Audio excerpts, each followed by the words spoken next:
How's it, punters? Welcome back to the Best Sports Betting Podcast. It's going to be the last podcast for a couple of weeks. We'll probably be back towards the end of March, depending on what happens. I'll see if I can get my recording stuff working overseas. I'm not sure if it's going to work, so don't plan for for the next one. We'll have a live stream up tomorrow, and I think that's going to be the last kind of recent video up on the channel. We'll be posting one or two older pieces of content that will pop up every couple of weeks while I'm away. But we've got a lot to talk about, but not too much to look forward to this week, Simon. I think we should start off with the African Cup of Nations, where Senegal picked up the win against Egypt in the final. Yeah, look, I mean, I guess went pretty much the way that the bookmakers expected in terms of the outright and the final, of course. So Senegal were the favourites. Egypt, in fact, their rival in the final have won the most amount of AFCON titles out of any country. So, look, two very worthy finalists. Yeah. I mean, this game went to overtime, as so many have, especially in the knockout stages. This one also went to penalties. But yeah, it was a pretty tight game. I did catch most of it. Senegal sort of kept.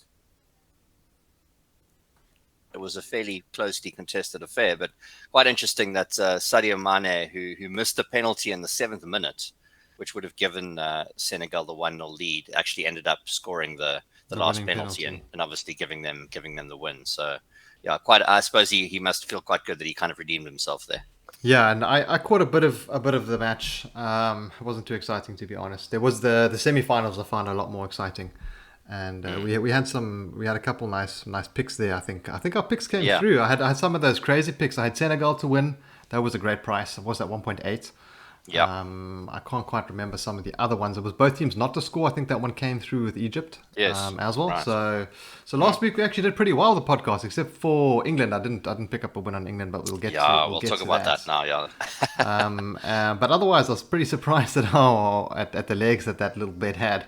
Yes. But let's jump over to some of the Six Nations. I did watch that England-Scotland game. Man, what a match! I watched the whole thing. I was sitting on the edge of my couch. I fancied England. I still think England was the right call. You're going to call me crazy. They dominated the game. But the Scots just had the, I don't know, they're running the green. Things went their way. They hit at the right times. They were clinical, shall I say, with Scots. And they also picked up that try, that great try. They did, yeah. Look, I mean, I think just it's great to have international rugby back, actually. I must say, I'm not really such a club rugby guy. I think Super Rugby is about as interested as I get. But I mean, I think that's kind of dead and buried for me, to be honest, since COVID, and obviously, we had the New Zealand-based Super Rugby or Toro, whatever it was called, for a while, and I can't really see a resurgence of Super Rugby. But anyway, that's a discussion for another time. One of my favorite tournaments. Yeah, no, absolutely. But anyway, really, really great to have international rugby back. I think we learned quite a lot about these teams actually in week one.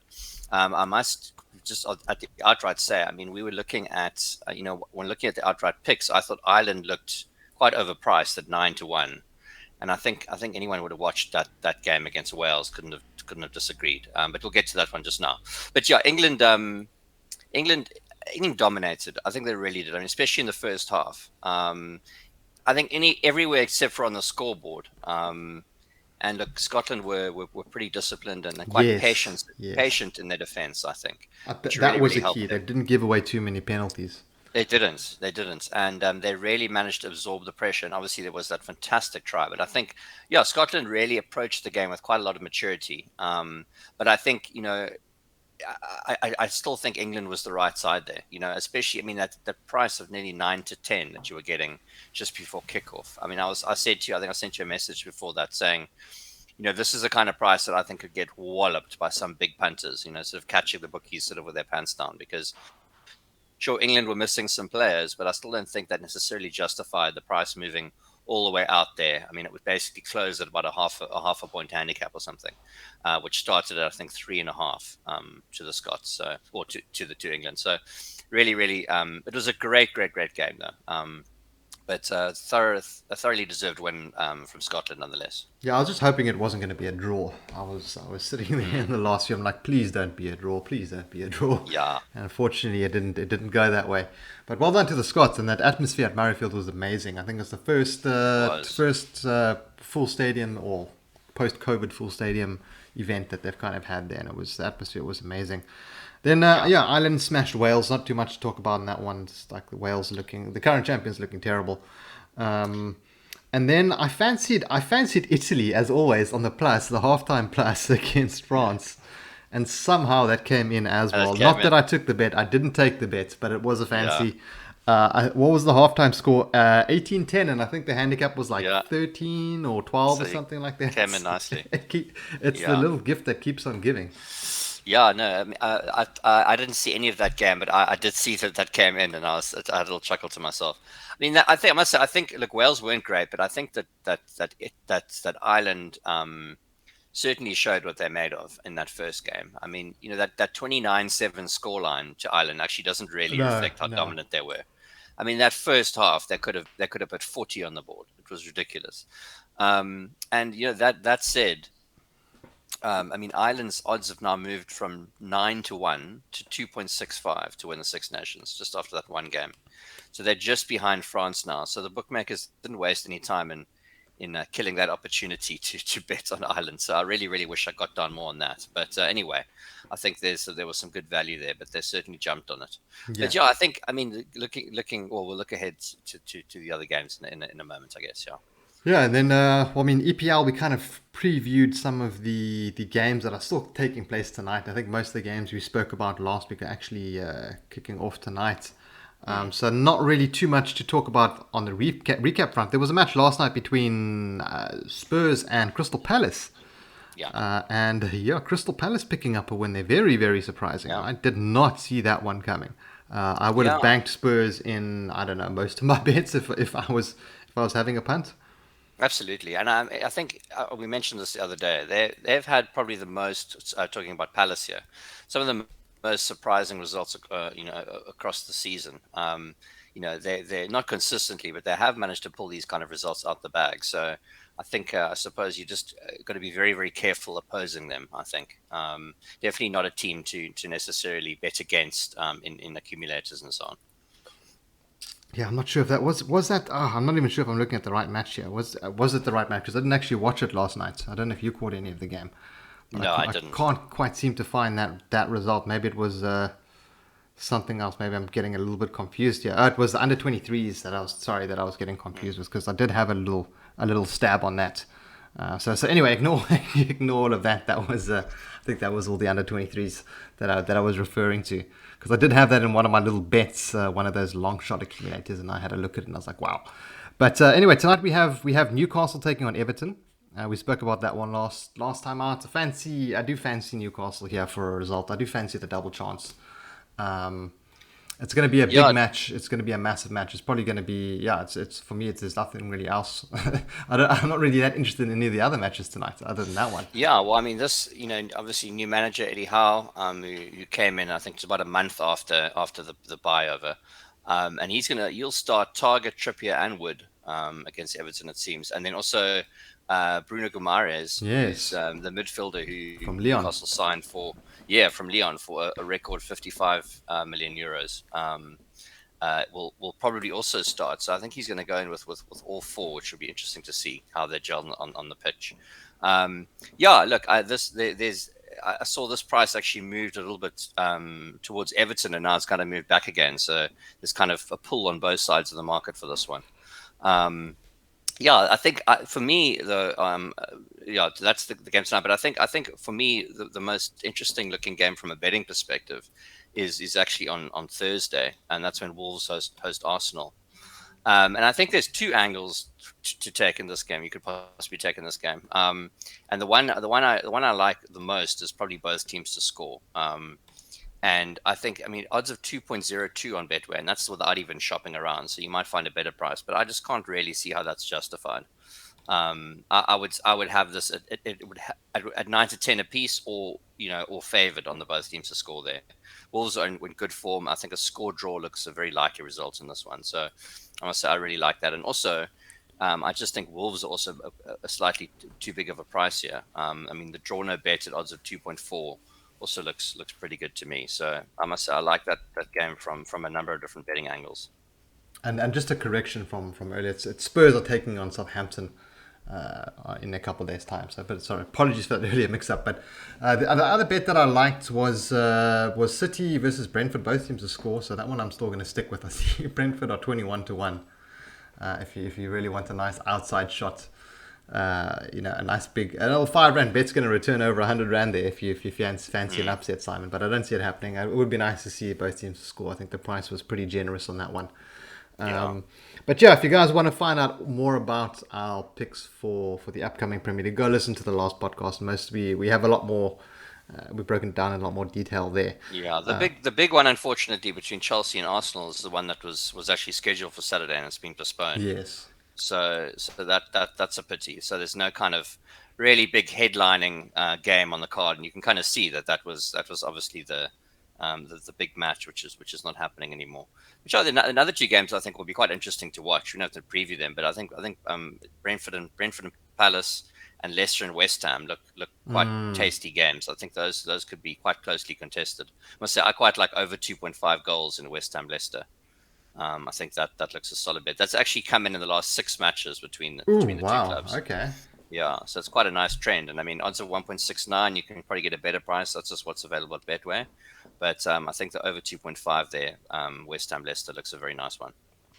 That's the one on the 13th. Mm. Looking over here, yeah, 1.69, not bad, not bad. I think I might get involved in that one just before Valentine's Day, make some money for some roses or something. Then, Simon, we've got some Six Nations Week 2 coming up. We've got Wales taking on Scotland, France taking on Ireland. I think that's going to be the cracker, and then Italy taking on England. I can't look past Scotland beating the Welsh. I think the price is a little bit short for my liking. I think I'd have it a bit closer to a pick'em, to be honest. There's quite a swing here. Yeah, I think I agree with you 100%. I think this 1.5 point handicap would have been the exact opposite way around if England had won on the weekend. So I think even as favourites, though, Scotland are probably the right side to be on here. But I must say, I think this line looks pretty spot on. I actually disagree with you. I think that Scotland should be very, very slight favourites here. So for me, it's hard to find a betting angle, but I think it's going to be that should be a really, really good game. But I just think, look, obviously the momentum is with Scotland. Look, Wales obviously got thumped by Ireland, but that's not necessarily. I wouldn't read too much into to either of those games. But I think that they would have opened as slight underdogs, and now they're opening as slight favourites, and I think that's probably about right. But I think more eyes will be on the game between France and Ireland. I mean, both it's almost the decider so early on. Exactly. I mean, both teams are coming off very convincing wins. Look, the Irish were certainly more convincing in their defeat over Wales, because I mean, France beat kind of the cannon fodder of the tournament in Italy. But I think, as you said, you alluded to, I think this match is it could be an early indicator of who wins the tournament. And I think the bookmakers have reacted appropriately to Ireland's dominance over Wales. And as I said, they slashed the odds big time on Ireland. But who knows? France could be in for a surprise. But I don't necessarily see any value in the match odds. But if I had to take the handicap, gun to my head, I would take the Ireland plus 3.5. Yeah, Oof. It's a tough one to call here. It's good. I'm just gonna watch this game. I think France will win it. I'm not gonna get involved in the handicaps. If I were, I think I'd go with the so here's a question for you, Rob. What do you think? So let's say both the favorites won last weekend. What do you think this line would be if this was the opening game of the Six Nations?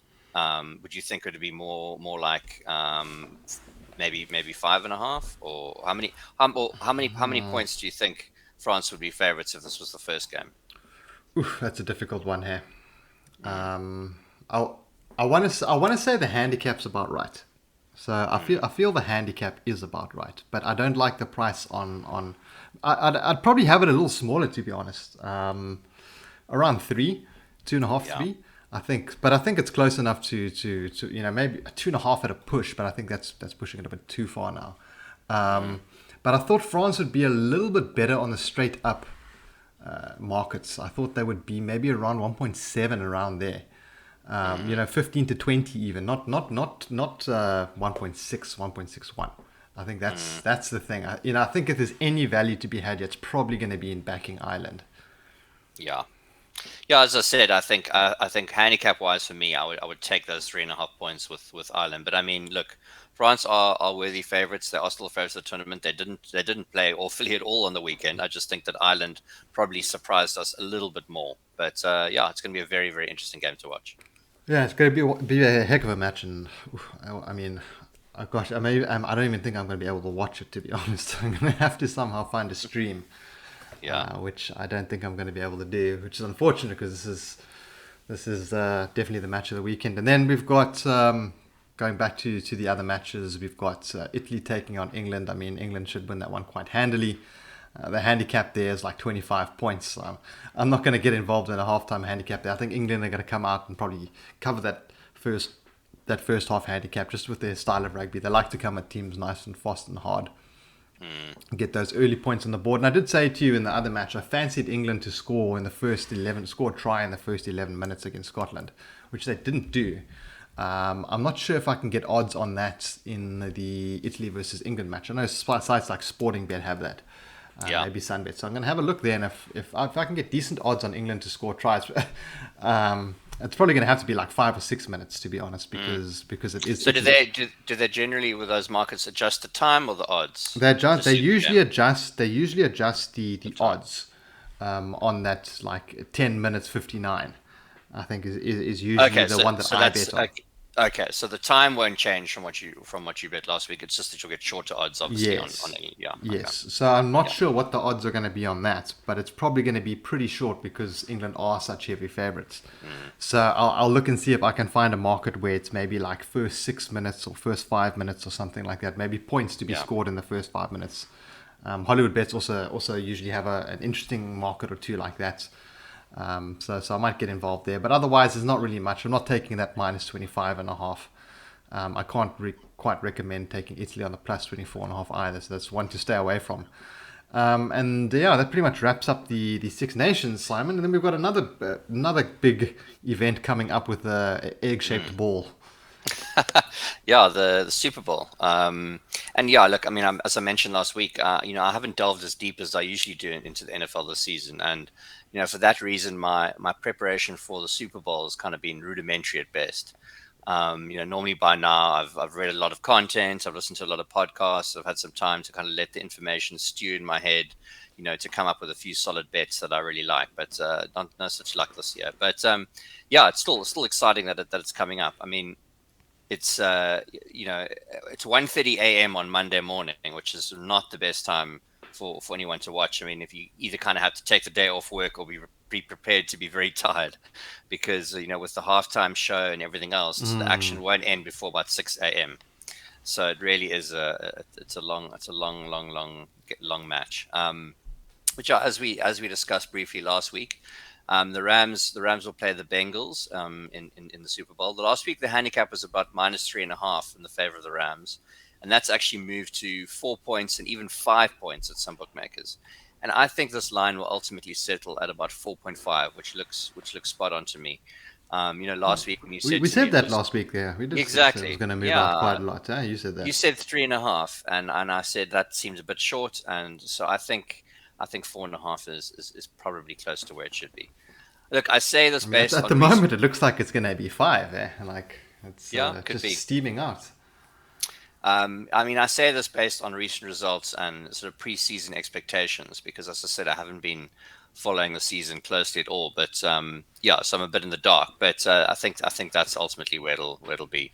But yeah, something really fun about the Super Bowl, and I mean, obviously, maybe there'll be people listening that have watched know NFL at all. Maybe some people have watched the Super Bowl and bets on it and know what it's all about. But there's what's really fun about betting on the Super Bowl, all the prop bets, which you can take.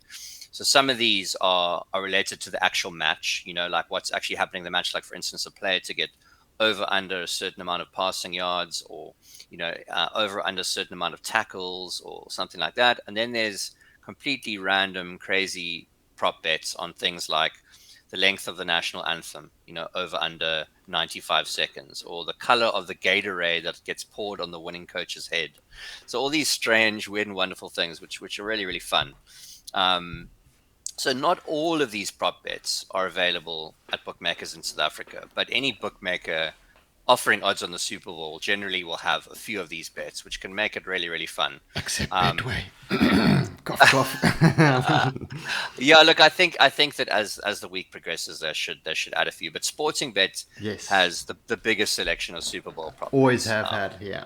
Yeah, look, I mean, as far as SA bookies are concerned, that's where you should go if you're really looking for prop bets, because you can find a lot of them there. They won't have as many as the American sports books, and they might not have some of the very, very strange ones, but they have hundreds to choose from. And also the cool thing about the prop bets too is you can make some interesting builder bet combinations. So obviously with Sporting Bet, as you can do with Betway, is that you can build your own bets. So with all those betting opportunities available, you can take a look and make something really fun for Super Bowl Sunday, and combining some of your favorite markets together. Yeah, I'm just having a look on Sporting Bet at the moment, and they've got the best prop bets. I'm looking also on Sunbet, and I don't quite seem to find. I expect them to have. Hopefully they'll have last year they had I want to say almost as much as Sporting Bet. So maybe it's just a matter of timing. They may be just a little bit slow to the draw. Look, generally speaking, the bookmakers who operate in Europe, like Sporting Bet, obviously is syndicated in South Africa, but it operates in Europe. They will make the Super Bowl markets a priority because they have lots of people betting on them. Whereas in South Africa, obviously, there's fewer people betting on them, so they're obviously maybe not in such a hurry to get them up. Yeah. But also, look, I mean, if you're not interested in NFL at all, but you want to see some pretty big artists perform, this year there's Dr. Dre, Snoop Dogg, Eminem, Kendrick Lamar, and Mary J. Blige. So they'll all perform at the halftime show. So it's just quite a fun thing to watch if you've never done it before. Pity about the timing, of course. And I'm not. In terms of watching it, I know a couple years back they had it on SuperSport. I haven't even looked to see if they're going to be. I always find a stream. You didn't hear that here, but you can. How else are you supposed to watch it, really? I mean, Well, as I said, they did actually have it on SuperSport a couple years ago, but I'm not sure if they're doing it this year again. Yeah, but, it's ESPN, I think, that has the rights or something like that in South Africa, and DStv had it for a stage, and then it was gone, and then it was back, and then out of nowhere. So I'm also not sure. I'll have a look, but I'm not going to be watching it live anyway. So I'll probably just watch it on YouTube the next day. Obviously, the problem with that is when you try and find a YouTube video and not see the final score is very difficult. Yes. So obviously you want to. I mean, within a couple of hours of the match being complete, there'll be videos on YouTube to watch it. But the problem is, how are you going to find that video without seeing the score? Before you watch it. I mean, look, if you don't care about that, well, that's fine then. But that's the problem with not watching it live. Obviously, you have to make sure then that you don't go on Twitter and Instagram and all your notifications are turned off. So that's basically you just need to turn your phone off, basically. Yeah, that's the thing. I don't mind. I'm not one of these people who minds that much about the. In theory, watching something after it's happened, but the problem is it just turns into such a mission because you really have to close your ears and eyes and make sure you just don't get the information. Otherwise, it can ruin it for you. Especially with Google these days. I mean, they track me so well that I'll be looking at an event and looking at previews and stuff like that. And next thing I know, the game's done, and I've got Google pops up on my phone with the scores, and I'm like, I didn't even realize they were actually playing today, but there's the score. So that's going to happen with the Super Bowl. I even get golf. I mean, I don't even know how this happened. I got a whole bunch of golf scores pop up because I was watching some golf on DStv. Yeah. So my phone is listening to my TV. I'm telling you that much. No doubt. I don't know how that happened because it's not connected at all, and I haven't had any golf things pop up for a while because I haven't watched golf in a while. But then there was some golf on after the England match, and I was like, hey, let's watch this for a bit. And next thing I know, I get the tournament results on my phone. So Google's listening. Oh yes, oh yes. Yeah, so I think it's yeah. I mean, as I said, Super Bowl really fun to watch. If you've never watched any NFL before, it's a cool introduction. I would recommend if this is your first time ever watching American football, maybe just watch a video on YouTube just to kind of get the basic rules. But it's quite simple. Um, and yeah, it's good fun. And just from an entertainment perspective, you'll see lots of Hollywood stars in the crowd. And as I said, there's a cool halftime show with lots of cool hip hop and whatnot. So yeah, it's something worth checking out. And yeah, so your selection is going to be the Rams, I guess. If Yeah, you look, I liked them. I think that the 4.5 now. Look, you can still, funny enough, and this happens a lot with the Super Bowl, and it's a number of reasons that are quite complicated. I won't get into right now, but for a number of reasons, the money line actually doesn't really move often with the spread so much within the Super Bowl, and it's because a lot of sort of recreational bettors end up taking the underdog on the money line, and that kind of messes with it a bit. So basically, you actually get the spread can move towards the favorite without the money line price going down too much. So you'll find that the money line price has only dropped a tiny bit, even though the spread has moved like 2 points. So, I think now, if you're having to come bet this game now, I would rather take the Rams on the money line, even though the price isn't great, rather than laying all those points. So that's my thinking as well. And I see over on Betway, it's one of those trending bets. They've got those. Was it boosted odds now? What is that? yes. Well, Those well, lightning. They say boosted odds, but it's actually the trending bet. it's just popular bets. Yeah, Yes. exactly. It's just popular bets. Have- Yeah. So, I mean, I think that, also if you want to just have a bit of fun and, do some research, look up some prop bets, and bet on that. I mean, those are also just, just for a laugh. That's really cool. But I think the Rams are probably the right side. I'm not sure I'd lay all those points, but I mean, if you want to just throw the Rams maybe into a three-way multi-bet or something, I think that you can't really go wrong there. Yeah, I think I'll. I mean, if I don't think I'm going to be having too many bets this weekend. It's just not too much I like, but I would include the Rams. I don't see them losing. Nah, But then for again, I sure. obviously haven't been watching the NFL as closely as I should for making a call like that. But that's just the gut feel going into the match. And yeah, that pretty much wraps up the podcast, guys. We're not sure when we're going to be back, as I mentioned earlier. Probably March, unless I can get that equipment working. The problem is on my laptop, I don't have the software, and the software does not work on my laptop. It only works on my desktop PC. Simon and I have tried workarounds in the past. They've been an absolute ball ache, and we're at a point now where it's not a ball ache to do the podcast.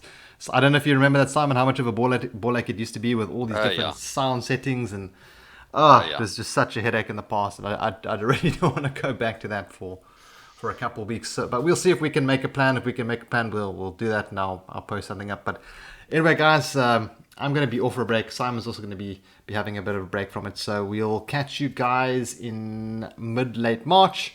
Thanks for tuning in. Best of luck with your bets this weekend. Hopefully the Rams come home with the win, and I'm hoping that Newcastle can pick up as a result and get things started in the battle to stay out of relegation. But thanks for tuning in to the episode, and we'll catch you in the next one. Have a good one, guys. Cheers.